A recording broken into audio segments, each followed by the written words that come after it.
Welcome back to a great day for this Tuesday, the 3rd day of February, and look who's back in the country, ladies and gentlemen. Ron the Car Guy from Westside Auto Pros. Yay. Good to see you, my friend. Yep, it's great to be a guest here on the Joe the Car Guy show. I know, in Joe's stead is Ron the Car Guy, so he did a good job. He really did. Yeah, he's looking forward to sleeping in today. I'm sure we did some focus groups, and you've got some work to do because people really are digging the Joe. So, okay, all right. Well, maybe I'll start sleeping in then. No, you had a good pinch hitter for you. So good, that's good, good. Yep, thanks to the internet, I got to see Joe on Tuesday mornings, and I think he did a really good job. Yeah, he does. Gave away a little more of the farm than I would have if I was here, but which is what happens when you leave for 4 months or something. Teach me to be gone, doesn't it? Exactly. Now we're talking about here today. A lot of people are worried about because in case anything happens to their vehicle, this is the first thing that pops into their head. How am I going to pay for this? Especially because it's inevitable. You're driving a vehicle. There's expensive parts on it. Something eventually is going to break. We'd never hope for it, but it's going to happen. Well, it's a fact of life. I had a person tell me yesterday they were looking at buying a replacement car, and they had a couple they had it narrowed down to, and they're like, which one do you think I should get? And I said, what are you looking for? And she said, well, I'm looking for a car I'm not going to have problems with. And I said, well, that's like none. I mean, it's inevitable. A fuel pump's going to fail. It's going to need brakes. You're going to need tires and other components depending on how long you keep the car and how you drive it and stuff. And so at some point in time, you're going to be faced with a car repair bill. And that is a situation that comes to mind first is how am I going to pay for this? And something as simple as tires, we're in some cases talking a couple of $100 per tire. Well, the average cost of a tire today is $127. Whoa. And I get stuck in a time warp because I've been doing this so long. I still think there's $60 and $70 tires out there, but people don't drive those cars anymore. and so yeah, I mean, you're looking at, you put tires on and alignment and balance them and stuff. I mean, you got a $600-700 repair bill there. Fuel pumps are $1,000 when they fail. Amazing. Transmissions, $3,000-4,000, and that's all common stuff. I mean, it fails. And so then, the question becomes, how am I going to pay for this? Are you going to put it on a credit card? You're going to borrow money from someone.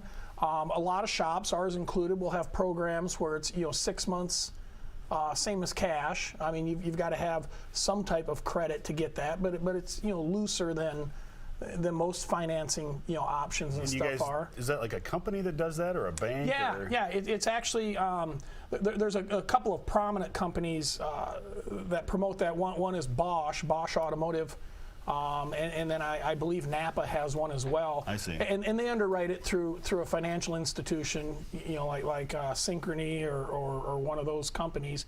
But what's unique about that, and it's actually a pretty good deal, is you get a credit line or you get a card. But it can only be used for auto repair.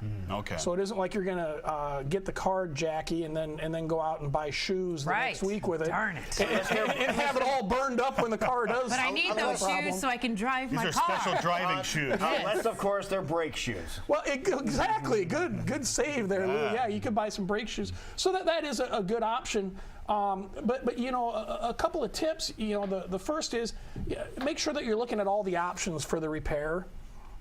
Sometimes there's a quality remanufactured part available. In some instances, maybe a used component is the way to go. So ask the repair shop. Do I have any other options, or see if they've presented you with all the options. And when I talk about a quality remanufactured or rebuilt part, I don't want to confuse that with a low cost discount part that you find on the internet oftentimes because you mean a knockoff. Exactly, and they come in a box. I mean, they look like a quality, part. We think of knockoff stuff. We think of like a knockoff Rolex watch or a knockoff Gucci purse or something like that. There's knockoff automotive parts, and we see those. Really? Yes. Yes. They look the same, but they don't function the same. No, and they don't last near as long either. So you've got to be aware of that. And when you buy that kind of stuff, you've got a low quality part. It doesn't last as long. You've got shipping to get it back and forth. If it fails, what's the warranty? Who's going to stand behind it? Now, some of these remanufactured parts, for example, are they OEM or not? No manufacturer. remanufactures their own parts. So General Motors, Ford, Chrysler, like they may offer a remanufactured part. Like General Motors, for example, has the AC Delco line, and you buy a starter, an alternator, and it's remanufactured. General Motors doesn't actually remanufacture that part. They subcontract another company to do that. But they have higher quality standards than like Lou's starter rebuilding company may. Hey, don't knock Lou's. Okay. Then Jason's starter rebuilding company Mine's would. pretty shady.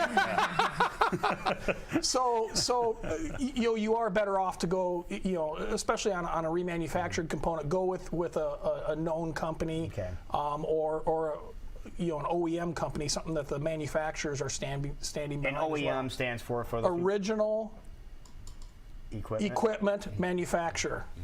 God, testing me on my first day back. Gotta get you up to speed, my friend. I got Only notes here. 6:47 a.m.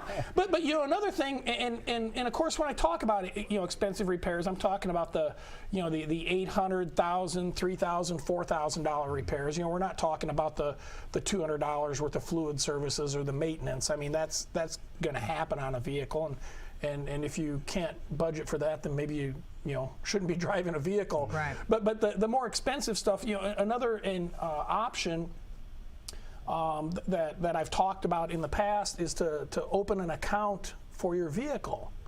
And so let's say you buy a vehicle today, set aside, and not a huge amount, a little bit of money each month, like $50 a month, which is what, a couple of large pizzas, maybe with a pitcher of soda. But anyway, set aside maybe $50 a month, $75 a month. And most cars, especially if you're buying a new car or a newer car, they've got a 3-year, 36,000-mile bumper-to-bumper warranty, which is going to cover the majority of the stuff. So that money's just being put away and it's growing.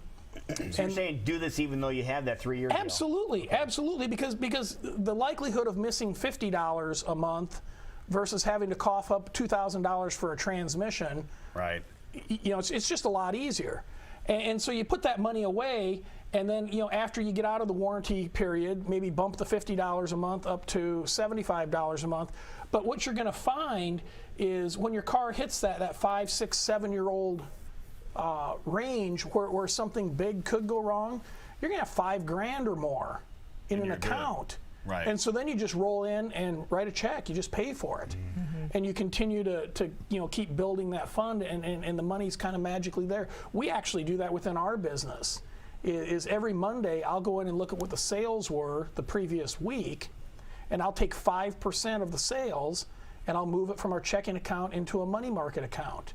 And then all of a sudden when we need a $4,000 scan tool to work on a specific vehicle, or a piece of equipment needs upgraded, or even one of the mobile service vehicles needs to be replaced. Or Joe asked for a raise. No, we would never use it for that. No. Sorry, Joe, that ain't going to happen. but the money's there. You just write a check for it. Yeah, you're prepared. Exactly. And you can do the same thing with your car with just a small amount of money each month. It's a good idea. And then all of a sudden it just happens. So, there you go. So don't be afraid when you go and get your vehicle checked out. Say, are there other options for me? And then maybe absolutely think about investing in something like that. Exactly. And the other tip I want to give, because we were busy. I mean, I had 2 guys that worked all through the night, but a lot of cars slid into curbs, went off the road, were in the ditch and stuff. Sure. And we were very busy, winching them out and pulling them out yesterday and actually through the night.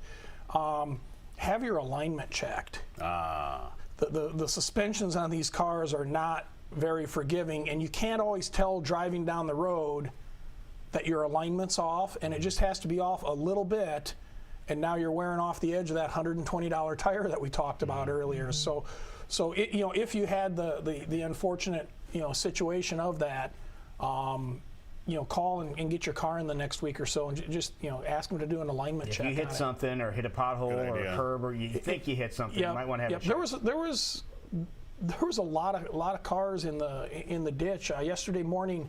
There was a tow ban, which isn't always understood, but it means you can't tow or winch a car out on an interstate or a state highway, and towing clubs like AAA they don't want to take a chance, so they just don't dispatch any tows during that tow ban. And at 7:30 yesterday morning, I believe there was 735 tows or winches in queue. About right. Yeah. Just for AAA in the state of Iowa, waiting to be removed from ditches and stuff. But it was an amazing number of vehicles. I took the bypass last night. Tons of vehicles in the some are still there. Yeah, upside down. Yeah, exactly. I mean, we'll get worked through it, today, and by tomorrow, everybody will be caught up and stuff. But yeah, have that alignment checked. Good idea. All right, people want to stop by your place. How do they get there? They can just go to westsideautopros.com. All the information's there. If you want to call us, contact us, stop by and see us. Stop by and see Joe. Yeah. And ask if Ron's working today. No point saying no, not yet. And if people have a question, car related, how do they ask? They can go to askronthecarguy.com and message me through there. I answer all questions. Perfect. All right, good job. Thank you. Welcome back. It is 6:52. We'll be back after this.